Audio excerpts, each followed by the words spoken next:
నడుచుకుంటూ వస్తున్నా ఫోన్ చేస్తారు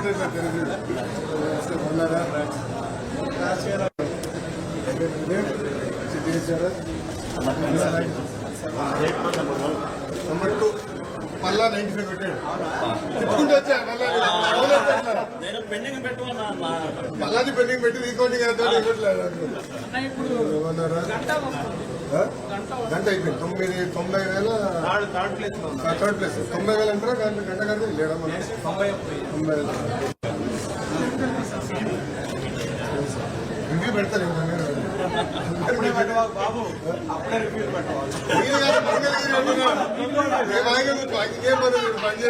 కంగ్రాచులేషన్స్ సూపర్ వచ్చిందన్నా ఖచ్చితంగా మీ ఫుట్ ఫాలో అవుతాం నంబర్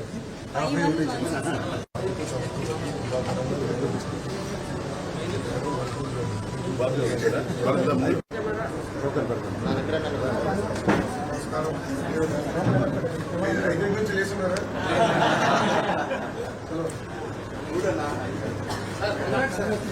అందరూ కలుస్తాం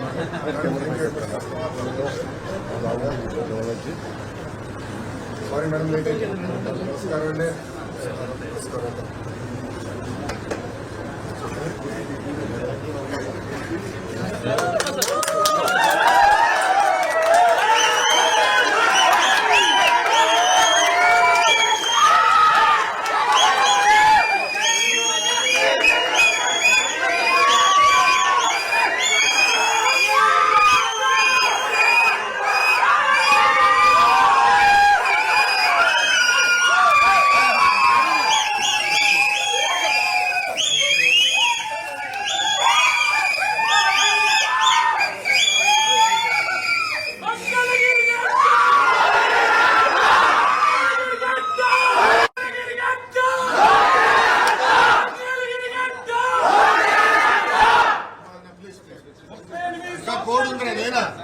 నాపైన కేసులు పడుతుంది అమ్మా నరేష్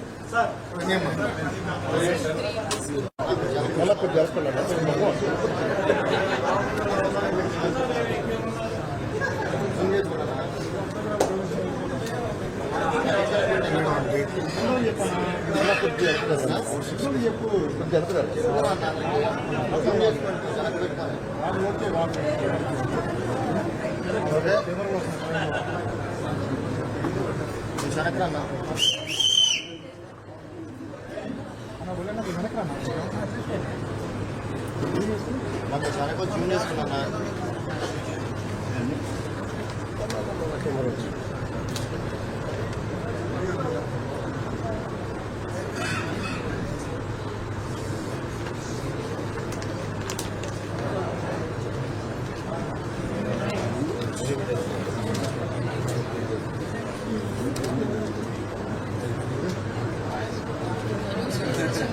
అయిపోయింది నేను వచ్చి ఫార్మాలిటీ ఎక్స్పెక్ట్ అయిపోయింది ఏం లేట్ గ్రీన్ కలర్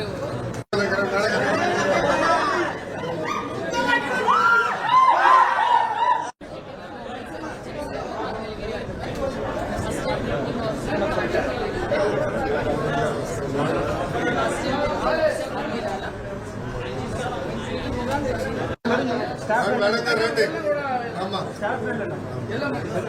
వచ్చేసి మేడం మేడం ఒకసారి మేడం సార్ సార్ ఒకసారి late thank you madam sir అందరు సహకారంగా థ్యాంక్ యూ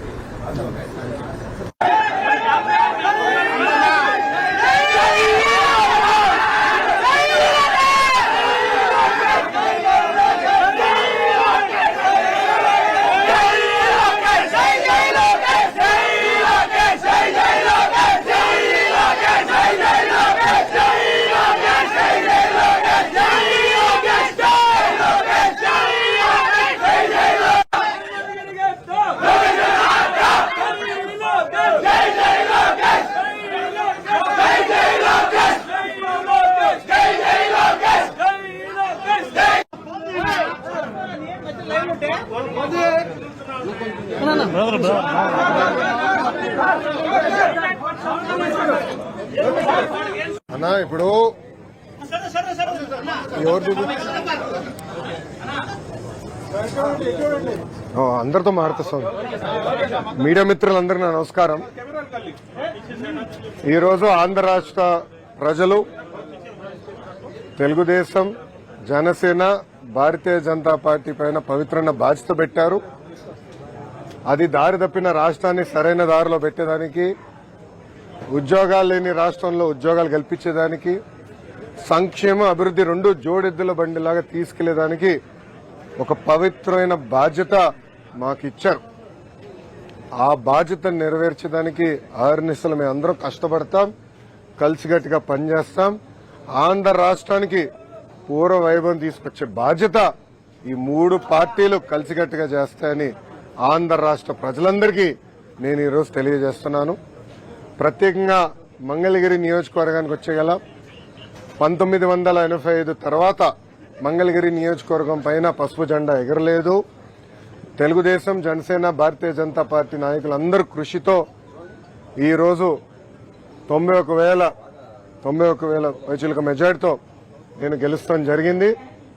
ఇది ఈరోజు నాకున్న సమాచారం మేరకు ఆంధ్ర రాష్ట్ర చరిత్రలో 3వ స్థానంలో ఈ మెజారిటీ ఉంది. ఈ ఎన్నికల్లో అన్ని రికార్డులు సృష్టించింది తెలుగుదేశం, జనసేన, భారతీయ జనతా పార్టీ కూటమి. మొదటి స్థానంలో పల్లా శ్రీనివాస్ గారు, మా గాజువాక నాయకుడు, శాసనసభ్యుడు 95,000 మెజారిటీ గెలిచారనేది నాకు సమాచారం. రెండో స్థానంలో గంటా శ్రీనివాసరావు గారు భీమిలి నియోజకవర్గంలో దాదాపు 92,000 మెజారిటీ గెలిచారని, నేను మెజారిటీలో 3వ స్థానంలో ఉన్నాను. ఆనాడు చంద్రబాబు నాయుడు గారికి అన్నగా భావించే పవన్ అన్నకు కూడా హామీ ఇచ్చాను. ఎవరు ఊహించిన మెజారిటీతో నేను మంగళగిరి గెలిచి కానుక కింద ఈ సీట్ ఇస్తానని హామీ ఇచ్చాను. ఆ హామీని నిలబెట్టుకున్నా. దాని వెనకాల ప్రజల ఆశీస్సులు నాతో ఉన్నాయి, దేవుడు ఆశీస్సులు నాతో ఉన్నాయి. ఇంత మెజారిటీతో గెలిచిన తర్వాత మా పైన బాధ్యత పెరుగుతుంది, ప్రత్యేకంగా నా పైన బాధ్యత పెరుగుతుంది. మంగళగిరి ప్రజలకి నేను అనేక హామీలు ఇస్తాం కూడా జరిగింది. గత 5 సంవత్సరాలుగా వాళ్ళకి అనేక సంక్షేమ అభివృద్ధి కార్యక్రమాలు చేస్తాం కూడా జరిగింది. వచ్చే 5 సంవత్సరాలు వాళ్ళకి అనేక పనులు చేయాలి, ఇచ్చిన హామీలు నిలబెట్టుకోవాలి. ఒక ఆదర్శ నియోజకవర్గంగా మంగళగిరిని తీర్చిదిద్దే బాధ్యత ఇప్పుడు ఎమ్మెల్యేగా మంగళగిరి ప్రజల కోసం లోకేష్ చేస్తాడని ఈ మీడియా సమావేశంగా మంగళగిరి ప్రజలందరికీ తెలియజేస్తున్నాను. ఇప్పుడు మీడియా మిత్రులకి ఏమైనా ప్రశ్న ఉంటే దానికి ఒక్క నిమిషం అండి. మీడియా మిత్రులకి ఏమైనా ప్రశ్న ఉంటే ఇప్పుడు అడగవలసిందిగా కోరుతున్నాను. ఇప్పుడు అడగండి. కార్యకర్తలకు మాట ఇచ్చారు, మిమ్మల్ని ఇబ్బంది పెట్టిన వాళ్ళ పేర్లన్నీ కూడా ఒక బుక్ లో రాసామన్నారు. ఆ బుక్ లో ఉన్న పేర్లు పనికి కల్పించబోతున్నారా? అంటే వాళ్ళకి న్యాయం చేసే దిశగా, లేకపోతే నేను మళ్ళీ చాలా స్పష్టంగా చెప్తాను. నా యువగలం పాదయాత్రలో స్పష్టంగా ప్రజలకి, కార్యకర్తలకు నేను హామీ ఇచ్చాను. ఏ అధికారులు, వైకాపా నాయకులైతే చట్టాన్ని ఉల్లంఘించి ప్రజల్ని, తెలుగుదేశం పార్టీ కార్యకర్తలు ఇబ్బంది పెట్టారో వాళ్ళపైన ఎంక్వైరీ చేస్తాం. అధికారులకు సంబంధించిన విధంగా జ్యుడిషియల్ ఎంక్వైరీ చేస్తాం. ఎంక్వైరీ నివేదిక మేరకు సర్వీస్ నుంచి డిస్మిస్ చేసి జైలుకు పంపించేదాని కూడా నేను వెనకాడను అని ఆనాడు ప్రజలకి చెప్పా, కార్యకర్తలకు చెప్పా. అది ప్రజలు ఒప్పుకున్నారు. అందుకే ఈరోజు ఎప్పుడు లేని విధంగా మనకు మ్యాండేట్ వచ్చింది. తప్పనిసరిగా ఇచ్చిన మాట, ఇచ్చిన హామీ నేను నిలబెట్టుకుంటాను అండి. నేను వైకాపా, దయచేసి వైకాపా నాయకులకి, పార్టీకి సూచించే స్థాయి నాది కాదు. మేమేం చేస్తాం చాలా స్పష్టంగా చెప్పాం. కక్ష సాధింపులు, హెరాస్మెంట్లు, ప్రభుత్వ ఆస్తులు ధ్వంసం చేస్తాం, ఇది మాకు రాదు, మేము చేయం. ఇదంతా ఆ పార్టీకి తెలిసింది. అందుకే ప్రజలు ఈరోజు ఇలాంటి మ్యాండేట్ కూటమికి ఇస్తాం జరిగింది. సో మాకు ఇచ్చిన మ్యాండేట్ నిలబెట్టుకోవాల్సిన అవసరం 3 పార్టీల పైన ఉన్నాయి. ఎందుకంటే ఆంధ్ర రాష్ట్ర చరిత్రలో ఎవరికి రాని మ్యాండేట్ మాకు వచ్చింది, ఎవరికి రాని మెజారిటీలు మాకు వచ్చినాయి. ఆ బాధ్యత మేము నిలబెట్టుకోవాలి. ఉందాతనంగా ప్రజలకి సేవ చేసే దిశగా మేము పనిచేస్తాం. ఇచ్చిన ప్రతి హామీ నిలబెట్టుకునే బాధ్యత మేము తీసుకుంటాం. రాష్ట్ర చరిత్రలోనే మొదటిసారి మీ కుటుంబ సభ్యుల్ని టార్గెట్ చేసి అవహేళన చేశారు. వారి విషయంలో మీరు ఎలా ముందుకెళ్ళబోతున్నారు? ఇప్పుడు ఆనాడు శాసనసభ సాక్షిగా మా తల్లిని అవమానించారు. అది తట్టుకోలేక చంద్రబాబు నాయుడు గారు అన్నాడు, శపథం కూడా చేశారు. మళ్ళీ ముఖ్యమంత్రిగా ఈ సభలో అడుగు పెడతానని ఆనాడు చెప్తాం జరిగింది. ప్రజలు అది గమనించారు, అందుకే ఇలాంటి మ్యాండేట్ మాకు ఇచ్చారు. మీరు ఈ ఎన్నికల ప్రచారంలో కానివ్వండి, గతంలో మేము అధికారంలో ఉన్నప్పుడు కానివ్వండి, ఎప్పుడు కుటుంబ సభ్యులు జోలికి వెళ్ళలేదు. వ్యక్తిగతంగా దొంగ కేసులు పెట్టి ఎవరన్నా జైలుకు పంపించిన ఆలోచన మాకు గతంలో లేదు, ఇప్పుడు కూడా లేదు. ఏమైనా తప్పులు చేస్తుంటే చట్టాలు దాని పని చేసుకుంటూ వెళ్తే తప్ప మేము ఎక్కడ ప్రజల్ని ఇబ్బంది పెట్టాలనో వైకాపా నాయకుల పైన కక్ష సాధింపు చేయాలనేది మా ఆలోచన కానే కాదు. కేంద్రంలో మీరు భాగస్వామి ఉన్నారు. ఇప్పుడు కేంద్రానికి రావాల్సిన, అంటే రాష్ట్రానికి రావాల్సిన రాయితీల్లోనూ కొన్ని హక్కుల్లోనూ వాటి విషయంలో ఏ విధంగా గతంలోనే చెప్పాము. నేను కూడా ప్రధానమంత్రి గారు ఉన్నప్పుడు నేను మారటం కూడా జరిగింది. ఆంధ్ర రాష్ట్రానికి అనేక పెండింగ్ ప్రాజెక్ట్స్ ఉన్నాయి. అదేవిధంగా విభజన చట్టంలో మనకు రావాల్సిన అనేక విషయాలపైన స్పష్టత రావాలి. మనకు హామీలు కూడా నిలబెట్టుకోవాల్సిన బాధ్యత కేంద్ర ప్రభుత్వం పైన ఉంది, రాష్ట్ర ప్రభుత్వాల పైన ఉన్నాయి. అమరావతి అవ్వచ్చు, పోలవరం అవ్వచ్చు, వెనుకబడిన జిల్లాల అభివృద్ధి కావచ్చు, ఇవన్నీ ఉన్నాయి. ఇవన్నీ కలిసికట్టుగా మేము ముందరికి వెళ్తాం. ఇవన్నీ గతంలోనే పొత్తులోకి వెళ్లే ముందే వాళ్ళతో మాట్లాడాం, చర్చించాం. స్పష్టమైన హామీ వాళ్ళు ఇచ్చారు. దాని మేరకు పొత్తుకెళ్లాం. ఈ రోజు తెలుగుదేశం జనసేన పార్టీ ఎన్డీఏలో భాగస్వామ్యంలో మేము కంటిన్యూ అవుతాం, దాంట్లో ఎలాంటి డౌట్ లేదు. ఎన్డీఏకి క్లియర్ మెజారిటీ వచ్చింది కదా, ఎన్డీఏకి క్లియర్ మెజారిటీ వచ్చింది. సో దాంట్లో వేరే ఆలోచన తెలుగుదేశం పార్టీ కానీ జనసేన పార్టీకి లేదు. మేమందరం ఎన్డీఏలో భాగస్వామ్యం, దాంట్లో ఎలాంటి డౌట్ లేదు. నంబర్ 1. నంబర్ 2, నా భవిష్యత్ అంటే నా పాత్ర ఏంటనేది అది మా అధిష్టానం, మా నాయకుడు చంద్రబాబు నాయుడు గారు నిర్ణయిస్తారు. అది నేను మాట్లాడే విషయం కాదు. ఓకేనా? ఒకే రాష్ట్రం ఒకే రాజధాని, అది అమరావతి. తెలుగుదేశం జనసేన భారతీయ జనతా పార్టీ నాయకులం అందరం కూడా ఆ మాట పైన కట్టుబడి ఉన్నాం. రాజధాని లేని రాష్ట్రానికి రాజధాని అవసరం. కానీ అదేవిధంగా అభివృద్ధి వికేంద్రీకరణ పనులు ఏదైతే ఆనాడు ప్రారంభించామో, ఇప్పుడు అనంతపూర్కి కియా మోటార్స్, చిత్తూరు జిల్లాకి అనేక ఎలక్ట్రానిక్స్ తయారు చేసే పరిశ్రమలు, కడప జిల్లాకి స్పోర్ట్స్, అలా స్పష్టమైన హామీలు గతంలో ఇచ్చాం. హామీలు కూడా నిలబెట్టుకున్నాం. కొన్ని చేయలేకపోయాం, టైం సరిపోలేక. ఈసారి ఇచ్చిన ప్రతి హామీ నిలబెట్టుకునే బాధ్యత మేము తీసుకుంటాం. అన్ని జిల్లాలు సమగ్ర అభివృద్ధి చేసే బాధ్యత కూడా తెలుగుదేశం జనసేన భారతీయ జనతా పార్టీ ప్రభుత్వం తీసుకుంటాం. టూ ఎర్లీ అన్నాయని, ఎందుకంటే చంద్రబాబు నాయుడు గారు మేము ఇప్పుడు వాళ్ళలాగా డేట్లు ముహూర్తాలు మేము ఫిక్స్ చేసుకోమండి. ప్రజలు తీర్పు వచ్చిన తర్వాత చేయాల్సిన పనులు ఉంటాయండి. ప్రజలు తీర్పు రాకుండా ముందర మేమే ప్రమాణ స్వీకారం ఎక్కడ చేస్తాం, పలానా టైం చేస్తాం ఏనాడు మేము అనలేదు, అన్నాం. ఈరోజు తీర్పుని మేము అద్భుతమైన తీర్పు ఇచ్చారు. ఆ తీర్పుని మేము స్వాగతిస్తున్నాం, గౌరవిస్తాం. అది ఇద్దరు ఇప్పుడు పవన్ కళ్యాణ్ గారు, బాబు గారు కూడా కలవబోతున్నారు. కూర్చుని అన్ని విషయాలు మాట్లాడుకున్నారు. అది ఎప్పుడు ఏంటనేది నాయకులందరూ నిర్ణయిస్తారు. రేపు మళ్ళీ ఎన్డీఏ కూడా మీటింగ్ ఉంది. సో అన్ని జరగాలి, ఎంత డిసైడ్ చేస్తారు. కలిసికట్టుగా పనిచేశాం. మీరు చూస్తే 21 సీట్లకి 21 సీట్లు జనసేన పార్టీ గెలిచింది. 10 ఎమ్మెల్యే సీట్లు 8 స్థానాలు భారతీయ జనతా పార్టీ గెలిచింది. తెలుగుదేశం పార్టీ కూడా ఇప్పుడు రాని విధంగా మాకు వచ్చిన మెజారిటీ స్థానాలు మేము కూడా కైవసం చేసుకుంటాం జరిగింది. కలిసికట్టుగా మేము ప్రయాణిస్తాం. ప్రజలు ఒక బాధ్యత పెట్టారు మా పైన.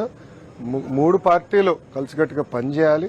దారి తప్పిన రాష్ట్రాన్ని సరైన దారిలో పెట్టాలి. గతంలో ఈ ప్రభుత్వం చేసిన పొరపాట్లని మేము చేయకూడదు. ఇసుక విధానంలో కానివ్వండి, మద్యం విధానంలో కానివ్వండి, రెవెన్యూ విధానంలో కానివ్వండి, అన్నీ పకడ్బందీగా మేము సంస్కరణలు తీసుకురావాలి.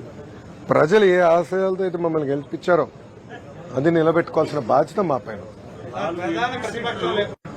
ఈ రోజే రిజల్ట్స్ వచ్చినాయి. మీరు చంద్రబాబు నాయుడు గారు కన్నా స్పీడ్ గా ఉన్నారు స్వామి.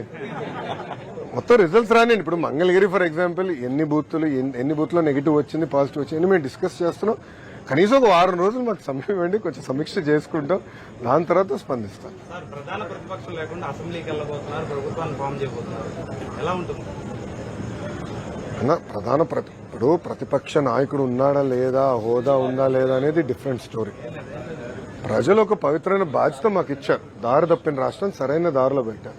ఇప్పుడు గంజాయి విషయం తీసుకుందాం, తరాలే నాశనం అయిపోయింది, అది మనం కట్టడి చేయాలి. రెవెన్యూ విషయం ఉంది, ల్యాండ్ టైటిలింగ్ యాక్ట్ ఒక పనికిమాల చట్టం, అది చెప్పాం. దాని తర్వాత మెగా డిఎస్సి హామీ ఇచ్చాం, ఆ డిఎస్సి మేము ఆ హామీని నిలబెట్టుకుంటాం. ఇట్లా స్పష్టమైన హామీలు ప్రజలకు మేము ఇచ్చాం, ఆ హామీలు కలిసికట్టుకు మేము నిలబెట్టుకుంటాం. ఆంధ్ర రాష్ట్రానికి కేంద్రం నుంచి రావాల్సిన నిధులు కూడా తీసుకొచ్చే బాధ్యత కలిసికట్టుగా తీసుకుంటాం. ఓకేమ్మా, సాక్షి లేదా? నో సాక్షి,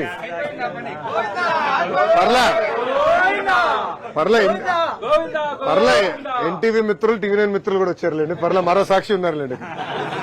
ఓకే గురుగారు, థ్యాంక్ యూ, ఉంటాను సార్, అందరు నమస్కారం.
రఫీ నూరి ఛానల్ కోసం